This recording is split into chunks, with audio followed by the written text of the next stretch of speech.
Hi, ഞാൻ doctor Juhi Das, Q&B health കെയറിലെ homeopathic ഫിസിഷ്യനാണ്.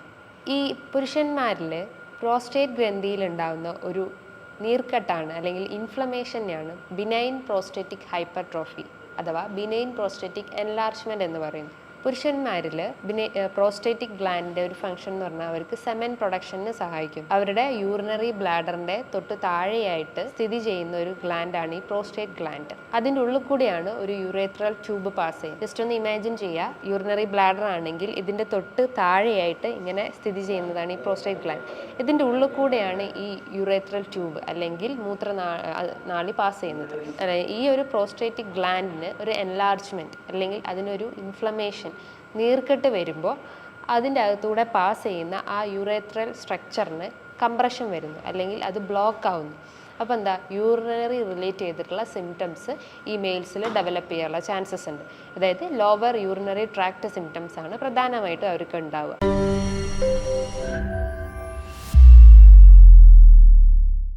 Urinary symptoms എന്ന് പറയുമ്പം അവർക്ക് മൂത്രം ഒഴിക്കാനുള്ള ബുദ്ധിമുട്ടുണ്ടാവും. ചിലർക്ക് മൂത്രം ഒഴിച്ചു കഴിഞ്ഞാലും അവർക്ക് ഒരു ഫുൾനെസ് ഫീലിംഗ് ഉണ്ടാവില്ല. അതായത് യൂറിനേറ്റ് ചെയ്തു എന്നുള്ള ഒരു എംറ്റിങ് ഫീലിംഗ് ഉണ്ടാവില്ല. സ്റ്റിൽ അവരെ ബ്ലാഡറിൽ യൂറിൻ എക്സിസ്റ്റ് ചെയ്യുന്ന പോലെ തോന്നും. ചിലർക്ക് മൂത്രം ഒഴിക്കുമ്പം തന്നെ രക്തം വരാനുള്ള ചാൻസ് ഉണ്ട്, അല്ലെങ്കിൽ ഹെമറ്റൂറിയ വരാനുള്ള ഒരു ചാൻസസ് ഉണ്ട്. ചിലർക്ക് ലോവർ ബാക്ക് പെയിൻ ഉണ്ടാവും, അതായത് അതികഠിനമായിട്ടുള്ള നടുവേദന ഉണ്ടാവാം. ചിലർക്ക് മൂത്രം കെട്ടിക്കിടന്നിട്ട് അല്ലെങ്കിൽ മൂത്ര സഞ്ചിയിൽ ആ ഒരു മൂത്രം കെട്ടിക്കിടന്നിട്ട് അവർക്ക് കോംപ്ലിക്കേഷൻസ് ആയിട്ട് കിഡ്നി സ്റ്റോണിലേക്ക് ലീഡ് ചെയ്യാനുള്ള ഒരു ചാൻസസ് ഉണ്ട്. ഇനി യൂറിനറി ഈ ഒരു കംപ്രഷൻ അല്ലെങ്കിൽ ഈ ഒരു എൻലാർജ്മെൻറ്റ് കാരണം, ഈ പ്രോസ്റ്റേറ്റ് ഗ്രന്ഥിക്ക് ഉണ്ടാകുന്ന ഒരു ഇൻഫ്ലമേഷൻ കാരണം, ആ ഒരു പ്രഷറുമോ അല്ലെങ്കിൽ ആ ഒരു എൻലാർജ്മെൻറ്റ് കാരണം ലോവർ ബാക്കിലേക്ക് ഒരു പ്രഷർ വരും. അപ്പം കിഡ്നി റിലേറ്റ് ചെയ്തിട്ടുള്ള ബുദ്ധിമുട്ടുണ്ടാവും. അതായത് കിഡ്നി റിലേറ്റ് ചെയ്യാന്ന് പറഞ്ഞു കഴിഞ്ഞാൽ കിഡ്നി ഫെയിലറിലേക്കൊക്കെ ലീഡ് ചെയ്യാനുള്ള ഒരു ചാൻസസ് ഉണ്ട്. ഞാൻ തുടക്കത്തിൽ പറഞ്ഞു ഈ ഒരു പ്രോസ്റ്റേറ്റ് ഗ്രന്ഥി സെമൻ പ്രൊഡക്ഷന് സഹായിക്കുന്നു എന്ന് പറഞ്ഞു. അപ്പോൾ ഇവർക്ക് ഈ ഒരു പ്രോസ്റ്റേറ്റ് ഗ്രന്ഥിയിൽ ഡിസ്റ്റർബൻസ് ഉണ്ടാകുമ്പോൾ അവർക്ക് സെക്ഷൽ റിലേറ്റ് ചെയ്തിട്ടുള്ള ബുദ്ധിമുട്ടുണ്ടാകും. ഇൻഫെർട്ടിലിറ്റിയിലേക്കൊക്കെ ലീഡ് ചെയ്യാനുള്ള ഒരു ചാൻസസ് ഉണ്ട്. അപ്പം ഒരു കോംപ്ലിക്കേഷൻസ് എന്ന രീതിയിലാണ് നമുക്ക് ഈ ഒരു കംപ്ലയിൻസ് ഒക്കെ പറയാം. അതായത് കിഡ്നി സ്റ്റോൺ എന്ന് പറയാം, സെക്ഷൽ കംപ്ലയിൻസ് ഉണ്ടാവാം, ഇൻഫെർട്ടിലിറ്റി ഉണ്ടാവാം, അല്ലെങ്കിൽ ലോവർ ബാക്ക് പ്രഷർ കാരണം കിഡ്നി ഫെയിലർ എന്നൊക്കെ പറഞ്ഞിട്ടുള്ള ഇതൊക്കെ ഇതിൻ്റെ ഒരു കോംപ്ലിക്കേഷൻസ് എന്ന് പറയും. സിംറ്റംസ് ആയിട്ട് ഞാൻ പറഞ്ഞിട്ടുള്ളതാണ് ഈ ഒരു മൂത്രമൊഴിക്കാനുള്ള ഒരു ബുദ്ധിമുട്ട്. മൂത്രമൊഴിക്കുമ്പോൾ ചിലർക്ക് വേദന ഉണ്ടാവാം, ഒരു കംപ്ലീറ്റ് ആയിട്ട് യൂറിൻ പോവാത്തൊരവസ്ഥ വരുന്നു, അല്ലെങ്കിൽ യൂറിൻ്റെ ആ ഒരു ഫ്ലോ അല്ലെങ്കിൽ യൂറിൻ്റെ ഫ്ലോ ഭയങ്കര, അല്ലെങ്കിൽ സ്ട്രീം ഓഫ് യൂറിൻ വളരെ വീക്കാവുക, അല്ലെങ്കിൽ മൂത്രം ഒഴിച്ചു കഴിഞ്ഞാലും അവിടെ ഉള്ള പോലെ തോന്നും. ബ്ലാഡർ ഫുള്ളി എംപ്റ്റി ചെയ്യാൻ പറ്റാത്തൊരവസ്ഥ ഉണ്ടാവുന്നു. രാത്രിയിലാണ് ഇവർക്ക് ഈ യൂറിനറി കംപ്ലയിൻസ് അധികമായിട്ടുണ്ടാവുക. യൂറിനേറ്റ് ചെയ്ത് കഴിഞ്ഞാലും അവർക്ക് പിന്നെയും ഇടയ്ക്കിടയ്ക്ക് അല്ലെങ്കിൽ റെക്കറൻ്റ് ആയിട്ട് അവർ കിടന്നുറങ്ങിയ സമയത്ത് എഴുന്നേറ്റ് ഈ ടോയ്ലറ്റ് പോകുന്ന ഒരവസ്ഥ വരുന്നു. ഇത്തരം ലക്ഷണങ്ങളൊക്കെയാണ് ഈ ബിനൈൻ പ്രോസ്റ്റേറ്റിക് എൻലാർജ്മെൻറ്റ് അല്ലെങ്കിൽ ഈ ഒരു ബിനൈൻ കണ്ടീഷനിൽ നമുക്ക് പുരുഷന്മാരിൽ കാണപ്പെടുന്നത്. ഒരു 40 വയസ്സിന് മുകളിലായിട്ടുള്ള പുരുഷന്മാരിലാണ് ഇത് ഏറ്റവും കൂടുതൽ കാണപ്പെടുന്നത്. കാരണം എന്താണെന്ന് വെച്ച് കഴിഞ്ഞാൽ അവരെ ആ ഒരു ലൈഫ് സ്റ്റൈൽ തന്നെയാണ്. ബിക്കോസ് ഒരു 45 അല്ലെങ്കിൽ ഒരു 50 ഏജ് അബവ് കഴിഞ്ഞ് കഴിഞ്ഞാൽ ഈ പ്രോസ്റ്റേറ്റ് ഗ്രന്ഥിയിൽ ചെറിയ ചെറിയ വീക്ക്നെസ് ഉണ്ടാവും. ആ വീക്ക്നെസ് അല്ലെങ്കിൽ ആ ഒരു വീക്ക്നെസ് അതിൻ്റെ ഒരു ട്രിഗറിങ് ഫാക്ടറാണ്. അതിലൂടെ തന്നെ ആ ഒരു ഇൻഫ്ലമേഷനിലേക്ക് അത് ലീഡ് ചെയ്യാനുള്ള ഒരു ചാൻസസ് ഉണ്ട്. ഈ ഇൻഫ്ലമേഷൻ അല്ലെങ്കിൽ ഈ ഒരു നീർക്കെട്ട് വന്നു കഴിഞ്ഞാലാണ് ഈ യൂറിൻ റിലേറ്റ് ചെയ്തിട്ടുള്ള ബുദ്ധിമുട്ടുണ്ടാവുന്നത്. ഞാൻ പറഞ്ഞു ഈ യൂറിനറി ബ്ലാഡറിൻ്റെ താഴെയായിട്ട് ഒരു വാൽനട്ട് ഷേപ്പിലാണ് ഈ ഒരു പ്രോസ്റ്റേറ്റ് ഗ്രന്ഥി സ്ഥിതി ചെയ്യുന്നത്. ഇതിൽ ഒരു ഗ്രോത്ത് അല്ലെങ്കിൽ ഇതിന് എന്തെങ്കിലും ഒരു എൻലാർജ്മെൻ്റ് ഉള്ളത് അത് 95% കോസസ് മാത്രമാണ്. അത് നോൺ ക്യാൻസറസ് ഗ്രോത്ത് ആയിരിക്കും. റിമൈനിങ് ഒരു 5% മാത്രമേ ഉള്ളൂ ഒരു ക്യാൻസറസ് ഗ്രോത്ത് ആവുന്നുള്ളൂ. അപ്പോൾ ക്യാൻസറസ് ഗ്രോത്ത് ആണെങ്കിൽ നമുക്കൊരു ഡിജിറ്റൽ റെക്ടൽ എക്സാമിനേഷൻ ചെയ്തതിന് ശേഷം ആ ഒരു ഏരിയയിലെ റീജിയൻ എടുത്തിട്ട് നമുക്ക് ബയോപ്സി ചെയ്ത് കഴിഞ്ഞാൽ അത് ട്യൂമറസ് ആണോ അല്ലെങ്കിൽ സ്പ്രെഡിങ് ആണോ അല്ലെങ്കിൽ മാലിഗ്നന്റ് സ്റ്റേജിലോട്ട് കടന്നിട്ടുണ്ടോ എന്ന് മനസ്സിലാക്കാൻ പറ്റും. ഇതല്ലാതെ, അതായത് ഈ ക്യാൻസറസ് അല്ലെങ്കിൽ റിമൈനിങ് ഒരു 95% നോൺ ക്യാൻസറസ് ഗ്രോത്ത് ആണെന്ന് പറഞ്ഞു. അപ്പോൾ അങ്ങനെ ഒരു ഗ്രോത്ത് ഉണ്ടെങ്കിൽ, ഇത്തരം ലക്ഷണങ്ങൾ കാണിക്കുകയാണെങ്കിൽ നമ്മളൊരു ഡോക്ടറെ കൺസൾട്ട് ചെയ്യുമ്പം ആ ഡോക്ടർ യൂറിൻ എക്സാമിനേഷൻ ചെയ്യാൻ അല്ലെങ്കിൽ യൂറിൻ ടെസ്റ്റ് ചെയ്യാൻ പറയും. അപ്പോൾ മൂത്രത്തിൽ എന്തെങ്കിലും പഴുപ്പോ അല്ലെങ്കിൽ പസൽസോ എപ്പിത്തീലിയൽ സെൽസോ അല്ലെങ്കിൽ പ്രോട്ടീൻ്റെ ഒക്കെ കണ്ടന്റ് ഉണ്ടെങ്കിൽ മൂത്ര റിലേറ്റ് ചെയ്തിട്ട് അല്ലെങ്കിൽ മൂത്രനാളിയിൽ എന്തെങ്കിലും ഇൻഫെക്ഷൻസ് വന്നിട്ടുണ്ടെന്ന് മനസ്സിലാക്കാം. അതേപോലെ തന്നെയാണ് ഈ ബിനൈൻ കംപ്ലയിൻസ് ഉള്ള പുരുഷന്മാരിൽ ഇടയ്ക്കിടയ്ക്ക് യൂറിനേറ്റിംഗ് ഇൻഫെക്ഷൻസ് ഉണ്ടാവും. UTI പോലത്തെ ഇൻഫെക്ഷൻസ് വരാനുള്ള ചാൻസസ് ഒരു 50% കൂടുതലാണ്. ബിക്കോസ് അവരെ ബ്ലാഡറിൽ ഈ യൂറിൻ ഇങ്ങനെ തങ്ങി നിൽക്കുമ്പം അവിടെ ഇൻഫ്ലമേഷൻ അല്ലെങ്കിൽ ആ ഒരു ബുദ്ധിമുട്ട് ആ പേഷ്യൻസിന് ഡെവലപ്പ് ചെയ്യാം. അപ്പം ഇടയ്ക്കിടയ്ക്ക് ഈ മൂത്രം ഒഴിക്കാനുള്ള ബുദ്ധിമുട്ടും അല്ലെങ്കിൽ ഈ മൂത്രം ഒഴിക്കുമ്പം വേദന തോന്നുന്നു അല്ലെങ്കിൽ മൂത്രം ഒഴിക്കാനുള്ള ആ ഒരു എർജൻസി നഷ്ടപ്പെടുന്നു. ചിലപ്പോൾ മൂത്രം ഒരു ഡ്രോപ്പ് ബൈ ഡ്രോപ്പ് ആയിട്ട് വരുന്നു. മൂത്രം ഒഴിച്ചു കഴിഞ്ഞ് കഴിഞ്ഞാലും ചിലപ്പോൾ അത് കംപ്ലീറ്റ് ആവാതെ ചെറുതായിട്ട് ഇങ്ങനെ ഒരു ഡ്രിബ്ലിംഗ് ഓഫ് യൂറിൻ എന്നൊക്കെ പറയും. ഇത്തരം ലക്ഷണങ്ങളൊക്കെ ഉണ്ടെങ്കിൽ അത് ചിലപ്പം അവർക്ക് ഇൻഫെക്ഷൻ വരാൻ അല്ലെങ്കിൽ UTI പോലത്തെ ഇൻഫെക്ഷൻസ് ഒക്കെ വരാനുള്ള ചാൻസസ് വളരെ കൂടുതലാണ്. അപ്പം ഈ ഒരു പേഷ്യൻസിൽ ഇങ്ങനത്തെ ഒരു ബിനൈൻ കംപ്ലയിൻസ് ഉള്ള പേഷ്യൻസ് വന്നു കഴിഞ്ഞാൽ അവരെ ഒരു യൂറിൻ ടെസ്റ്റ് ചെയ്യും. അതിനുശേഷം അവർ ഡിജിറ്റൽ റെക്ടൽ എക്സാമിനേഷൻ ചെയ്യും. അതായത് ആനസ് റീജിയനിലോട്ട് ഹാൻഡ് ഇൻസേർട്ട് ചെയ്തിട്ട് അവരെ പ്രോസ്റ്റേറ്റ് ഗ്രന്ഥിനെ എക്സാമിൻ ചെയ്യും. എക്സാമിൻ ചെയ്യുമ്പം അതിൽ എന്തെങ്കിലും എക്സ്ട്രാ ഗ്രോത്തോ അല്ലെങ്കിൽ എക്സ്ട്രാ ട്യൂമറസ് ഗ്രോത്തോ അല്ലെങ്കിൽ എന്തെങ്കിലും പോളിപ്പോ ഒക്കെ ഉണ്ടെങ്കിൽ ആ ഒരു എക്സാമിനേഷനിലൂടെ മനസ്സിലാക്കാൻ പറ്റുന്നതാണ്. മറ്റൊരു പ്രധാനപ്പെട്ടായിട്ടുള്ള ഒരു ബ്ലഡ് ടെസ്റ്റാണ് പ്രോസ്റ്റേറ്റിക് സ്പെസിഫിക് ആൻറ്റിജൻ ടെസ്റ്റ് എന്ന് പറഞ്ഞാൽ. ഈ ആൻറ്റിജൻ പ്രോസ്റ്റേറ്റിക് ഗ്ലാൻഡിൻ്റെ അകത്ത് കാണപ്പെടുന്ന ഒരു ആൻറ്റിജനാണ്. ഇതിൻ്റെ അകത്ത് വേരിയേഷൻസ് ഉണ്ടെങ്കിൽ അതായത് ഒരു 1.5 കൂടുതലാണെങ്കിൽ ആ ഒരു പ്രോസ്റ്റേറ്റിക് ഇൻഫ്ലമേഷൻ അവിടെ സംഭവിച്ചിട്ടുണ്ടെന്ന് മനസ്സിലാക്കാം. മറ്റൊരു പ്രധാനപ്പെട്ട ഒരു ടെസ്റ്റ് എന്ന് പറഞ്ഞു കഴിഞ്ഞാൽ സിസ്റ്റോസ്കോപ്പി, അതായത് ബ്ലാഡറിൻ്റെ ഒരു സ്കാനിങ് മെത്തേഡാണ് ഈ സിസ്റ്റോസ്കോപ്പി എന്ന് പറഞ്ഞു കഴിഞ്ഞാൽ. അപ്പം ബ്ലാഡറിന് എന്തെങ്കിലും ഒരു ഡിഫോമിറ്റി അല്ലെങ്കിൽ ബ്ലാഡറിന് എന്തെങ്കിലും സ്ട്രക്ചറൽ ചേഞ്ചസോ അല്ലെങ്കിൽ എന്തെങ്കിലും ബുദ്ധിമുട്ടുണ്ടെങ്കിൽ ഈ സിസ്റ്റോസ്കോപ്പിയിലൂടെ നമുക്ക് സാധിക്കുന്നതാണ്. അപ്പോൾ ഇത്തരം ടെസ്റ്റ് അല്ലെങ്കിൽ ഈ പറഞ്ഞിട്ടുള്ള ടെസ്റ്റിലൂടെ ഒക്കെ തന്നെയാണ് നമുക്ക് പ്രോസ്റ്റേറ്റ് ഗ്രന്ഥിയിൽ എന്തെങ്കിലും നീർക്കെട്ടോ അല്ലെങ്കിൽ ഒരു എക്സ്ട്രാ ഗ്രോത്തോ അങ്ങനെ എന്തെങ്കിലും ഡിഫോമിറ്റി ഉണ്ടോ എന്ന് അറിയാൻ പറ്റുന്നത്. ഈ പ്രോസ്റ്റേറ്റ് ഗ്രന്ഥി ഇൻഫ്ലെയിംഡ് ആവാൻ പല കാരണങ്ങളുണ്ട്. പുരുഷന്മാരിൽ മെയിൻ ആയിട്ട് വരുന്നതിൻ്റെ ഒരു കാരണം എന്ന് പറഞ്ഞാൽ ഏജിങ് പ്രോസസ്സാണ്. അതായത് ഒരു 50 ഏജ് ആകുമ്പോൾ അല്ലെങ്കിൽ ഒരു 45 എബവ് ആകുമ്പോൾ അവർ ഈ ഒരു പ്രോസ്റ്റേറ്റ് ഗ്രാന്ഥിൻ്റെ ഒരു ഫങ്ഷനിങ് കുറച്ചൊരു വീക്ക് ആവും. അപ്പോൾ ഒരു ഏജിങ് പ്രോസസ്സാണ് ഒരു പ്രധാനപ്പെട്ട ഒരു കാരണം. മറ്റൊരു പ്രധാനപ്പെട്ട ഒരു കാരണം എന്ന് പറഞ്ഞു കഴിഞ്ഞാൽ ആൽക്കഹോളിക് അഡിക്ഷൻ. അമിതമായിട്ട് മദ്യപിക്കുന്ന ആളുകളിൽ അല്ലെങ്കിൽ അമിതമായിട്ടുള്ള പുകവലിക്കുന്ന ആളുകളിലും ഇന്നത്തെ പഠനം പറയുന്നത് ഈ പ്രോസ്റ്റേറ്റ് ഗ്രന്ഥിയിൽ ഇൻഫ്ലമേഷൻ വരാനുള്ള ചാൻസസ് ഉണ്ട്. മറ്റൊരു പ്രധാനപ്പെട്ട ഒരു കാരണം എന്ന് പറഞ്ഞാൽ അവരെ ലൈഫ് സ്റ്റൈലിൽ ഉണ്ടാകുന്ന ചേഞ്ചസ്. ലൈഫ് സ്റ്റൈൽ ചേഞ്ചസ് എന്ന് പറയുമ്പം എന്തെങ്കിലും അവർ അമിതമായിട്ട് ഇന്നത്തെ ഫാസ്റ്റ് ഫുഡിനെ ഡിപ്പെൻഡ് ചെയ്യുകയാണെങ്കിൽ, ഫാസ്റ്റ് ഫുഡ് എന്ന് പറയുമ്പം ഈ പുറത്തുനിന്ന് നമ്മൾ കഴിക്കുന്ന ബർഗർ, പിസ്സ അല്ലെങ്കിൽ ഡ്രിങ്ക്സ് ഐറ്റംസ് ആയിട്ടുള്ള ഈ കൊക്കോകോള, പെപ്സി, 7up പോലത്തെ ഡ്രിങ്ക്സ് ഐറ്റംസ് കഴിക്കുകയാണെങ്കിൽ അല്ലെങ്കിൽ മറ്റ് ഫ്രൈഡ് ഐറ്റംസ് ആയിട്ടുള്ള അല്ലെങ്കിൽ ഗ്രിൽഡ് ആയിട്ടുള്ള ഐറ്റംസ് ഒക്കെ കഴിക്കുകയാണെങ്കിലും ഇത്തരം പ്രോസ്റ്റേറ്റിൽ ഇൻഫ്ലമേഷൻ വരാനുള്ള ഒരു ചാൻസസ് വളരെ കൂടുതലാണ്. അതേപോലെ തന്നെയാണ് മറ്റൊരു പ്രധാനപ്പെട്ട ഒരു ഫാക്ടർ എന്ന് പറഞ്ഞു കഴിഞ്ഞാൽ ഇന്നത്തെ ആളുകൾ ഒരുപാട് ചായ, കാപ്പിയൊക്കെ കുടിക്കുന്ന ആളുകളാണ്. അതിൽ കൂടുതലായിട്ട് അഡിക്റ്റഡ് ആയിട്ടുള്ള ആളുകളാണ്. അപ്പോൾ അതുമൂലം ഈ ഒരു ഇൻഫ്ലമേഷൻ വരാനുള്ള ചാൻസസ് ഉണ്ട്. മറ്റൊന്നാണ് ഫുഡിൽ നമ്മൾ ആഡ് ചെയ്യുന്ന അമിതമായിട്ടുള്ള സ്പൈസസ്, അതായത് സ്പൈസി ഫുഡ് ഐറ്റംസ് കൂടുതലായിട്ട് ഇടുക. എരിവടങ്ങിയിട്ടുള്ളതും പുളിപ്പടങ്ങിയിട്ടുള്ള ഭക്ഷണങ്ങളൊക്കെ കൂടുതലായിട്ട് കഴിക്കുകയാണെങ്കിലും ഇതിൽ ഹോർമോണൽ ഇംബാലൻസ് വരാം. ഹോർമോണൽ ഇംബാലൻസ് കാരണം ഈ ഒരു ഫ്രീ റാഡിക്കൽസും അല്ലെങ്കിൽ ഇൻഫ്ലമേറ്ററി ചേഞ്ചസ് ഒക്കെ ബോഡിയിൽ ഉണ്ടാവാനുള്ള ഒരു ചാൻസസ് ഉണ്ട്. മറ്റൊരു പ്രധാനപ്പെട്ട ഒരു കാരണം എന്ന് പറഞ്ഞാൽ നമ്മൾ പ്രോപ്പറായിട്ട് ഒരു വാട്ടർ ഇൻടേക്ക്, അതായത് നൈറ്റിൽ നമ്മൾ ഓവറായിട്ട് വാട്ടർ ഇൻടേക്ക് എടുത്തു കഴിഞ്ഞാൽ, വെള്ളം അധികമായിട്ട് എടുത്തു കഴിഞ്ഞാൽ നമുക്ക് രാത്രിയിൽ ഉണ്ടാകുന്ന ആ ഒരു ഡിസ്റ്റർബൻസ് അല്ലെങ്കിൽ സ്ലീപ്പ് ഡിസ്റ്റർബ് ആവാനുള്ളൊരു ചാൻസസ് ഉണ്ട്. അതായത് നമുക്ക് ഇടയ്ക്കിടയ്ക്ക് റിക്കറൻ്റ് ആയിട്ട് ടോയ്ലറ്റിൽ പോകാനുള്ളൊരു ചാൻസസ് വരുന്നു. അപ്പോൾ നമ്മൾ ആ ഒരു സ്ലീപ്പ് പാറ്റേൺ തന്നെ ഡിസ്റ്റർബ് ആവുന്നു. 6 to 8 hours ഉറങ്ങുന്നത് നമ്മൾ ചിലപ്പോൾ ഒരു 3 to 4 hours നമുക്ക് ഉറങ്ങാൻ പറ്റുള്ളൂ. അപ്പോൾ സ്ലീപ്പ് ഡിസ്റ്റർബ് ആവുന്നു. സ്ലീപ്പ് ഡിസ്റ്റർബ് ആവാനുള്ള ഒരു കാരണം എന്ന് പറഞ്ഞാൽ നമ്മൾ അമിതമായിട്ട് രാത്രിയിൽ, അത് ഭക്ഷണം കഴിച്ചതിന് ശേഷം നമ്മൾ അമിതമായിട്ട് വെള്ളം കുടിച്ചു കഴിഞ്ഞാൽ ഈ ഒരു പ്രോസ്റ്റേറ്റിക് ഇൻഫ്ലമേഷൻസ് ഉള്ള ആളുകളിൽ ആ ഒരു വാട്ടർ ഇംബാലൻസ് വരുമ്പം അവർക്ക് അമിതമായിട്ട് ടോയ്ലറ്റിൽ പോകാൻ അല്ലെങ്കിൽ ഇങ്ങനെ മൂത്രശങ്ക അമിതമായിട്ട് വരുന്നു. ഇനി ടോയ്ലറ്റ് പോയാലും അവർക്ക് ഒരു എംപ്റ്റിങ് ഫീലിംഗ് ഇല്ലാത്തൊരവസ്ഥ വരാറുണ്ട്. എംപ്റ്റിങ് ഫീലിംഗ് എന്ന് പറഞ്ഞാൽ ചില ആളുകൾക്ക് തോന്നും മൂത്രം ഒഴിച്ചു കഴിഞ്ഞാലും still they want to go to toilet അല്ലെങ്കിൽ ഇടയ്ക്കിടയ്ക്ക് ടോയ്ലറ്റിൽ പോകാനുള്ള ഒരു ബുദ്ധിമുട്ട് വരുന്നു. അതും നൈറ്റ് ടൈമിലാണ് ഏറ്റവും കൂടുതൽ കാണപ്പെടുന്നത്. മറ്റൊരു പ്രധാനപ്പെട്ട ഒരു കാരണം എന്ന് പറഞ്ഞു കഴിഞ്ഞാൽ ഈ ഭക്ഷണത്തിലൊക്കെ നമ്മൾ ധാരാളം ഉപ്പ്, അതായത് സാൾട്ട് കണ്ടന്റ് കൂടിയിട്ടുള്ള ഫുഡ് ഐറ്റംസ് എടുക്കുകയാണെങ്കിലും അതൊരു ട്രിഗറിങ് ഫാക്ടറാണ് ഈ ഒരു ഇൻഫ്ലമേറ്ററി ചേഞ്ചസ് വരാൻ.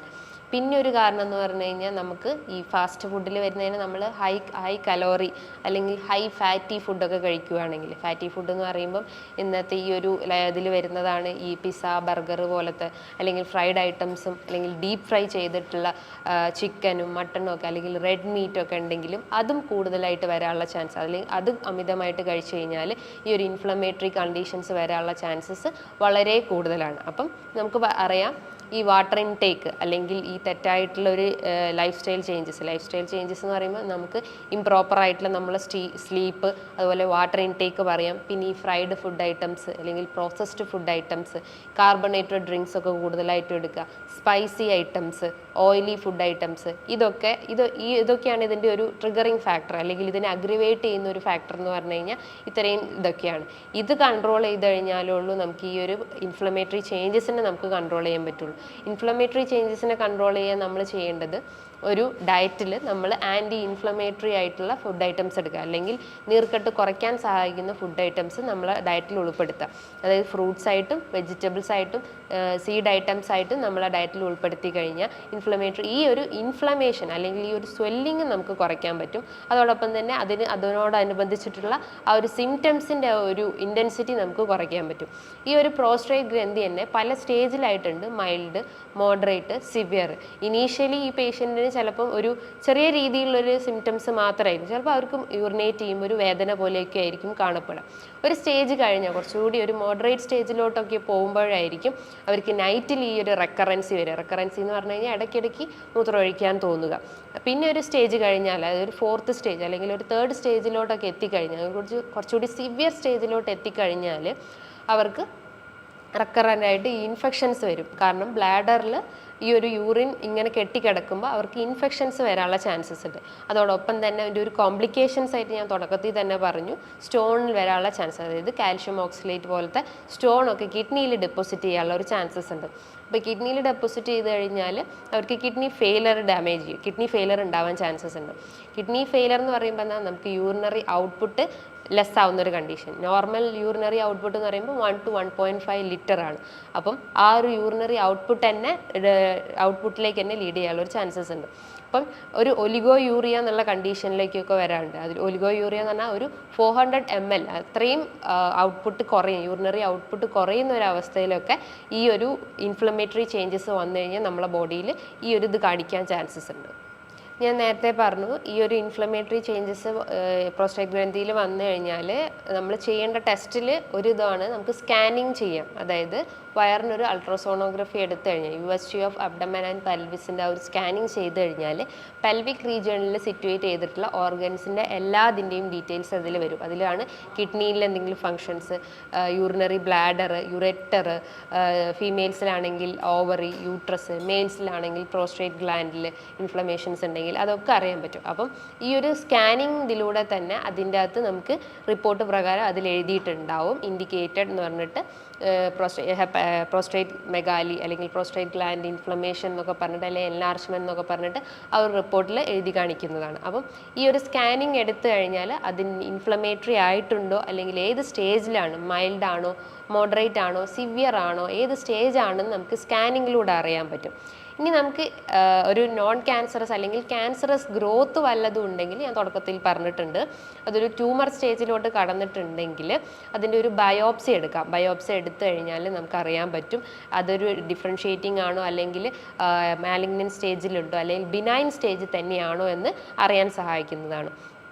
യൂഷ്വലി ഒരു 95% ഞാൻ നേരത്തെ തന്നെ പറഞ്ഞിട്ടുണ്ട്, അതൊരു ബിനൈൻ സ്റ്റേജാണ്. ഇത് നോൺ ക്യാൻസറസ് ഗ്രോത്ത് ആണ്. അപ്പോൾ നമുക്കധികം പേടിക്കാനൊന്നുമില്ല. നമുക്ക് ആ ഒരു സിംറ്റംസിനെ കൺട്രോൾ ചെയ്ത് കഴിഞ്ഞാൽ, അല്ലെങ്കിൽ നമ്മളെ ലൈഫ് സ്റ്റൈലിൽ കുറച്ച് മോഡിഫിക്കേഷൻസ് വരുത്തി കഴിഞ്ഞാൽ നമുക്ക് ഈ ലക്ഷണങ്ങളൊക്കെ നമുക്ക് കൺട്രോൾ ചെയ്യാൻ പറ്റും. പിന്നെ ഇതൊരു ഏജിങ് കംപ്ലൈൻറ്റും കൂടിയാണ്. ഏജിങ് പ്രോസസ്സിൽ ഉണ്ടാകുന്ന ഒരു ഡിഫോമിറ്റി അല്ലെങ്കിൽ ഒരു കംപ്ലൈൻറ്റ് കൂടി ആയതുകൊണ്ട് തന്നെ നമുക്ക് ഒരു 60% അല്ലെങ്കിൽ ഒരു 70% നമുക്ക് അസുഖത്തിനെ നമുക്ക് കൺട്രോൾ ചെയ്യാൻ പറ്റും.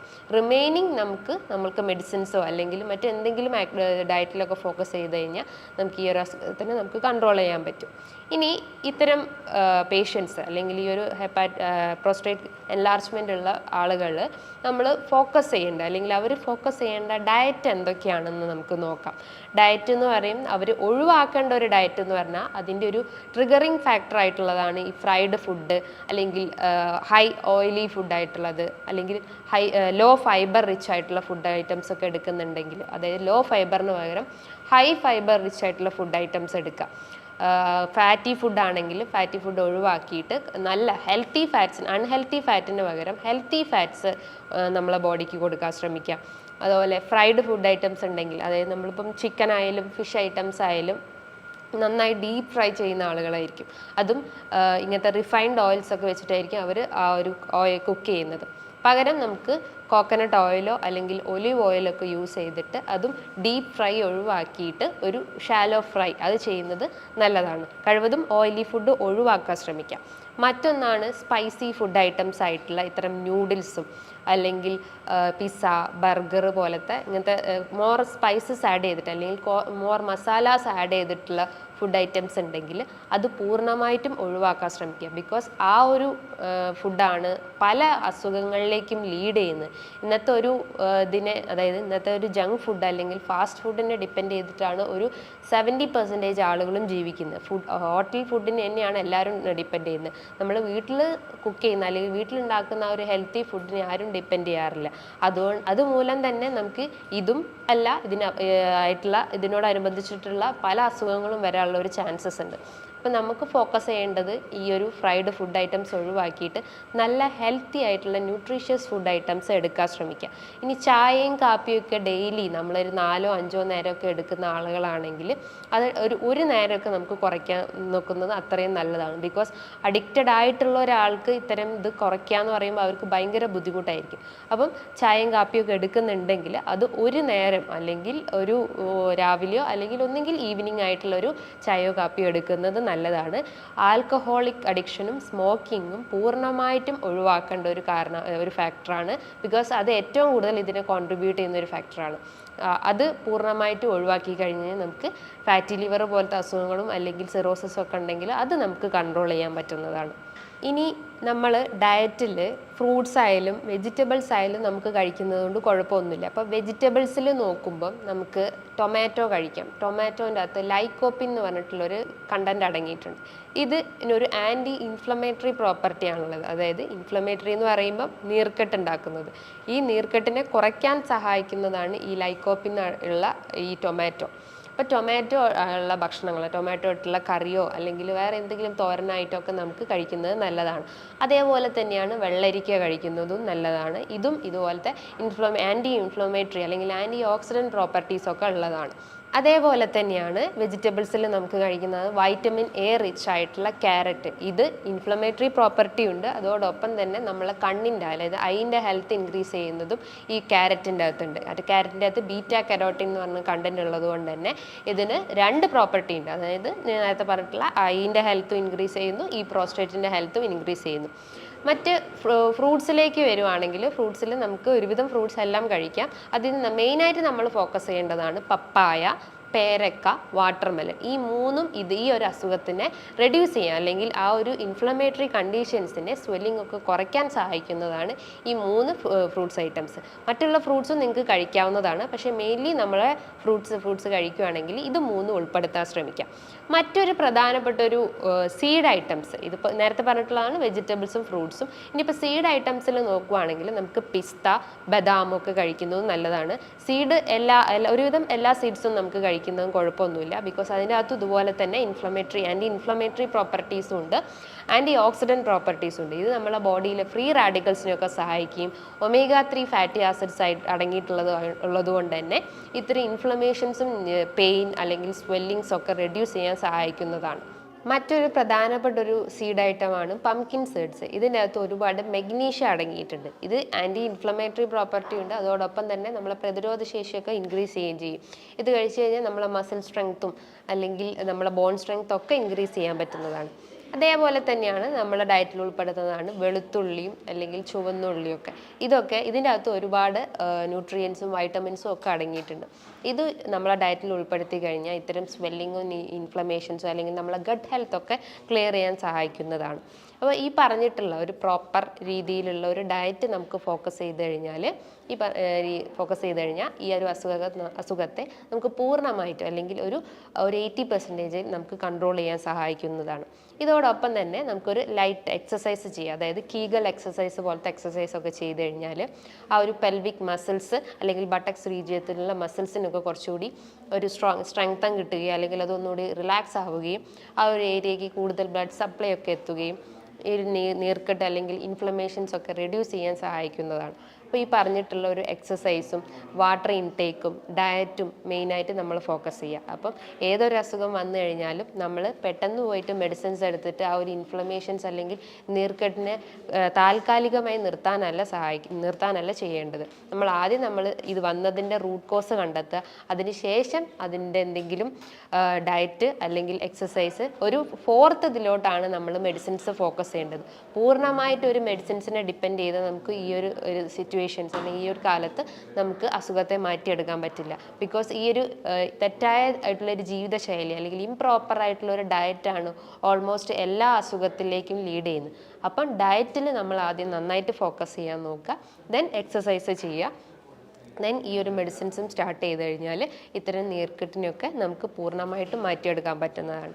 ഇനിയിപ്പോൾ ഇതുമായി ബന്ധപ്പെട്ട് എന്തെങ്കിലും സംശയങ്ങൾ ഉണ്ടെങ്കിൽ നിങ്ങൾക്ക് താഴെ കാണുന്ന നമ്പറിൽ കോൺടാക്റ്റ് ചെയ്യാവുന്നതാണ്. ഇനിയും നല്ലൊരു ഹെൽത്ത് വീഡിയോയുമായി വീണ്ടും കാണാം. Thank you.